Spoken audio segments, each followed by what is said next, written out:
নমস্কার বন্ধুরা, welcome to my channel মাঠে ময়দানে অফিসিয়াল। বন্ধুরা, এই ভিডিওতে আমি ইস্ট বেঙ্গল, মোহনবাগান ও ইন্ডিয়ান ফুটবল নিয়ে কিছু আলোচনা করব। তোমরা যারা যারা আমার ভিডিওটা দেখছো, আমার চ্যানেলটা প্লিজ সাবস্ক্রাইব করে নাও ইন্ডিয়ান ফুটবলের এরকম আরও আপডেট পেতে। প্রথমে যদি আমরা একটু কালকের এএফসি ম্যাচটা টিভিতে কোথায় দেখা যাবে সেটা নিয়ে কথা বলি, তো ইস্ট বেঙ্গল অফিসিয়ালি কিন্তু ঘোষণা করে দিল জি 24 ঘন্টায় কালকে ম্যাচটা দেখানো হবে। যেরকম আপনারা সিএফএল এ ম্যাচগুলো দেখেন, ঠিক সেই রকমই এই ম্যাচটাও দেখা যাবে, টিভিতেও দেখা যাবে, আবার মোবাইলে জি 24 ঘন্টার ইউটিউব চ্যানেলে লাইভ অপশনে খেলাটা দেখা যাবে। আজকে কোচ কার্লোস কোয়াদ্রাত কিছু প্লেয়ারদের নিয়ে কনসার্ন প্রকাশ করেছেন, যারা হয়তো পুরো 90 মিনিট ম্যাচটা খেলতে পারবে না, যেমন জিকসন সিং, ক্লেটন। তবে কোচ আজকে প্রেস কনফারেন্সে জানিয়েছেন নিশু ছাড়া সবাই কিন্তু অ্যাভেলেবেল, তাই জিকসন, ডিয়ামান্টোগস, ক্লেটন সবাই কিন্তু স্কোয়াডে থাকবে। এর সাথে নন্দকুমারও হয়তো 90 মিনিট খেলার অবস্থায় নেই। এরপরে যদি আমরা একটু ইস্ট বেঙ্গল প্রতিপক্ষ আলটি নাসিরকে নিয়ে কথা বলি, তো আজকে ইস্ট বেঙ্গল কোচও বলে দিয়েছেন আলটি নাসির একটু এগিয়ে রয়েছে, ইস্ট বেঙ্গল আন্ডারডগ হিসেবেই শুরু করবে।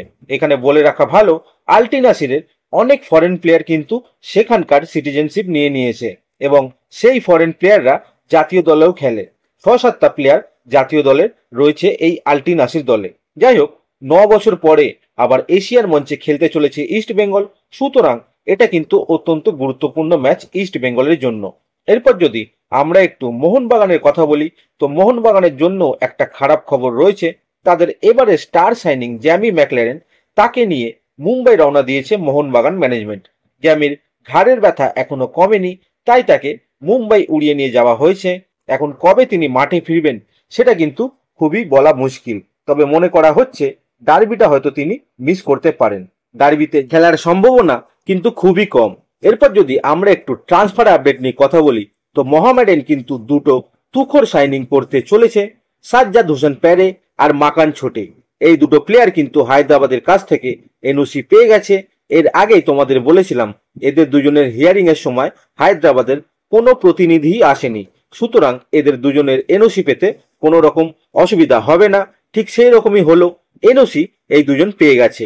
এবার মোহামেডান কিন্তু এই দুই প্লেয়ারকে পেতে ঝাঁপিয়েছে, কথাবার্তা আগে থেকেই চূড়ান্ত করে রেখেছিল মোহামেডান।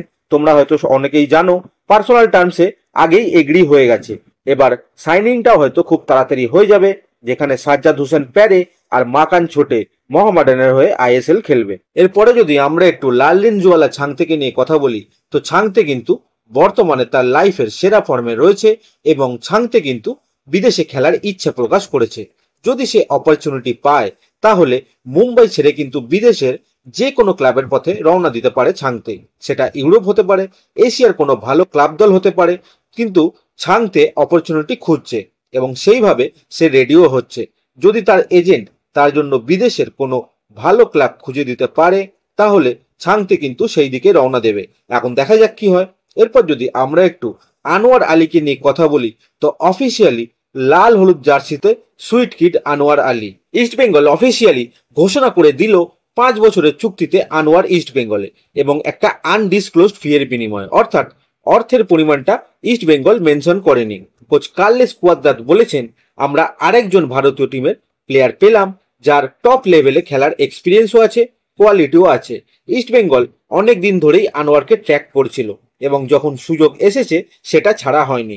ভারতীয় ইয়াং প্লেয়াররা এবার বুঝতে পারবে ইস্ট বেঙ্গলই সেই ক্লাব যেখানে ভবিষ্যতে তাদের কেরিয়ার প্রতিষ্ঠিত হবে। এবং আনোয়ার নিজে বলেছে, আমি আমার কেরিয়ারের বেস্ট বছরগুলো দিতে চাই এই ক্লাবের জন্য এবং এখানকার প্যাশনেট ফ্যানেদের জন্য। যখনই আমি মাঠে নামবো আমি চাই আমাদের ফ্যানরা গর্ব করুক এবং খুশি থাকুক। জয় ইস্ট বেঙ্গল। তো আজকের ভিডিওতে এতটুকুই, দেখা হচ্ছে আবার পরের ভিডিওতে। নমস্কার।